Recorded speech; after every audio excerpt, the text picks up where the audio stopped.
The early 1990s Group C sports car grid was nothing short of completely bonkers. Everything on the grid was propelled by the sheer will of a team of engineers who would spend 24 hours praying to any deity that would listen that their car wouldn't blow up, crash, or take off, a technique Mercedes would perfect a decade later. Because at Le Mans, finishing is more than half the battle. There's no point having a fast car if it doesn't last race distance. So in a crowd of cars that are all insane by design, how do you contort the utter madness into an advantage against rivals like Mercedes, Porsche, Toyota, and Jaguar? Mazda believed the answer to that question was Wankel. Mazda had been using Wankel rotary engines in prototypes for a long time before the 787B. In fact, Mazda had competed in the Group C Junior class with the two-rotor 717C in 1983, only the second year of Group C's running. However, there's a reason that these earlier cars aren't well remembered. They never did very well. The first three generations used a two-rotor, similar in concept to the engine used in the RX-7 of the time, with the 757 seeing the introduction of a three-rotor engine and the 767 running a four-rotor engine. Now, if all this rotor talk is sounding a bit alien, let me give you some history. The famous Mazda Wankel engines are rotary internal combustion engines characterized by small displacement and big power. Contrary to what many believe, this was not an engine type developed by Mazda, rather a German engineer who had an unfortunately funny name. Regardless, Mazda have owned the design since the early 1960s, and tried for many years to brutally beat it into the limelight through the notoriously cost-effective medium of motorsport. Mazda had stood by the Wankel engine for 45 years, and despite being the only company to have any real commercial success with the product, their success was by no means novel. There is no better example of this than the Mazda 787 and 787B. The 2.6-litre four-rotor engine in the 787 and its B variant produced up to 700 brake horsepower, a remarkable figure given its small displacement. Mazda themselves say the engine could in fact produce up to 900 brake horsepower, at an astounding 10,500 RPM. However, the engine was never run in this configuration due to the fact it would, blow up or something, and was instead limited to just 9,000 RPM. The Mazda 787B was of course an impressive car, but really no more impressive than the utterly ridiculous cars that it would find itself huddled with on the grid. Mazda had been racing with rotary for many years by this point, but had seen very little success, and with the threat of regulatory changes to outlaw the rotary engine, Mazda was feeling the pressure to finally realise the technology's racing potential. It was all or nothing now.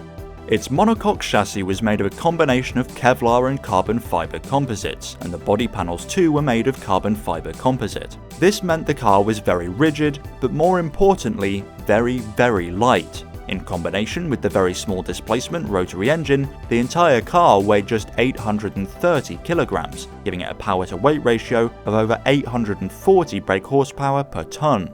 This meant the car could easily accelerate from 0 to 62 miles an hour in less than 3.5 seconds and up to a top speed of just over 210 miles per hour.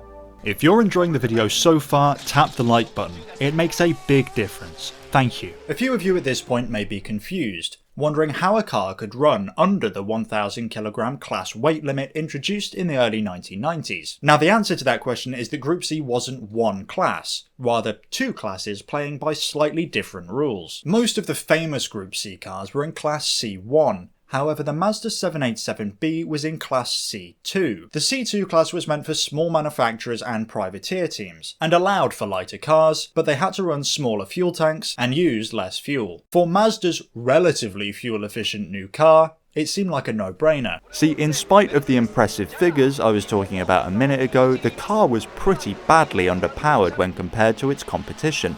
In fact, it was comparably sluggish, at least on paper. Could saving a couple of hundred kilos and burning less fuel really make up such a big power deficit? We're getting a little bit ahead of ourselves here, so let's rewind to back before the 787 got its B. The 1990 787 was entered into a large number of races, often racing alongside the older 767B. Its all-time highest placement was 5th, after which it was disqualified anyway for having an oversized fuel cell, meaning its highest legal finish in 1990 was a middling 10th place. Not much to write home about, and probably not too likely to get customers excited about rotary.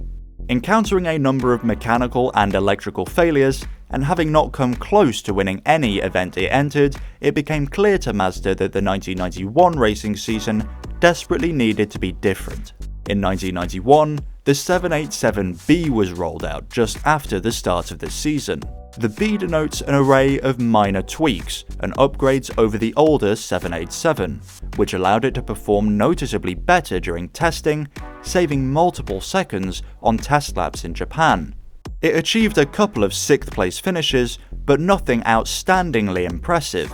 The team quickly moved focus to the biggest race of the season, the 24 Hours of Le Mans. As it became apparent, this might be their one shot at the glory they'd been missing out on for years. Mazda ran 3 cars at Le Mans in 1991, a 787 from the previous year, and 2 of the brand new 787B cars. One of these cars, number 55, was adorned with the famous renowned livery, in honour of the Japanese clothing brand that had sponsored the Mazda racing team since 1988 and provided all of their clothing. It was decided the day before the race that Mazda's usual conservative strategy of mechanical and fuel preservation was to be dropped. The recent performance of the 787B had instilled confidence in team manager Ohashi to instruct the drivers to drive the entire race as if it was a sprint. He was taking a big gamble on the car's reliability and continued fuel efficiency. His gamble paid off in a major way. The number 55 car crossed the finish line in 1st place, having completed 362 laps, equivalent to nearly 5,000 kilometers, a new record for the recently reconfigured circuit. After Le Mans, the winning car was retired, and the others carried the mantle forward for Mazda, and rotary had been vindicated. For the 1992 racing season, the rotary engine was outlawed, bringing an end to Mazda's family of rotary Group C cars, making the 787B the last one, and cementing its place in the history books. It's a compelling story to assert that the 787B and the technology that powered it were just too fast, and the FIA had to ban it to stop it from dominating again. But I hate to break it to you, that ain't true. Truly would be a story for the ages, sure. A small manufacturer storming the scene and beating all the big guys with the power of rotary. But the truth is, the 787B was not an especially gifted race car, a story best told by its distinct lack of podium finishes in any other race. The real reason it won was perhaps more circumstance than engineering wizardry. The number 55 car had made its way to 3rd place, behind the 2 Mercedes cars. The 2nd place car went off the track and retired, having suffered severe damage to its gearbox. This put Mazda in 2nd. A 2nd place finish at Le Mans is frankly already more than they ever could have expected, but their luck was not about to change. The 1st place Mercedes was forced to retire with mechanical faults, placing Mazda in 1st place, with the Jaguar trailing it in 2nd place by 2 laps. But the Jag was suffering from trouble of its own, and in the end, the Mazda survived long enough to claim victory. At Le Mans, reliability can be more powerful than speed. The 787B taught us that. We should remember this great machine for what it did achieve. Pretending that it was the fastest car ever or that rotary was somehow too good to be allowed isn't just false, but does a disservice to the real legacy of one of the sport's most interesting champions. As for the ban on rotary, well, the claim that that was in response to Mazda's 1991 win simply isn't true. In fact, the 1991 car was only allowed to race after Mazda lobbied to have the rule change postponed to give it time to develop a new engine. In other words, the fate of rotary at Le Mans had been sealed years before. Ohashi's gamble paid off for Mazda, but they hardly had all that much to lose if it hadn't.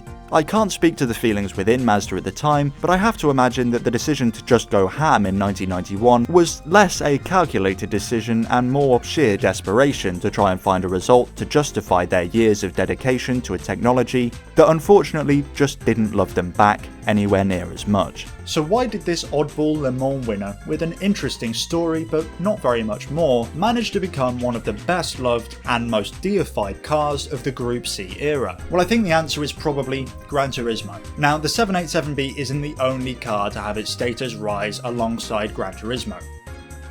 I present to you Exhibit A. So don't stop loving the Mazda 787B, just love it for what it really is. You'll love this video about the Peugeot 905, the last car to win Le Mans as a Group C sports car. So go ahead and check it out.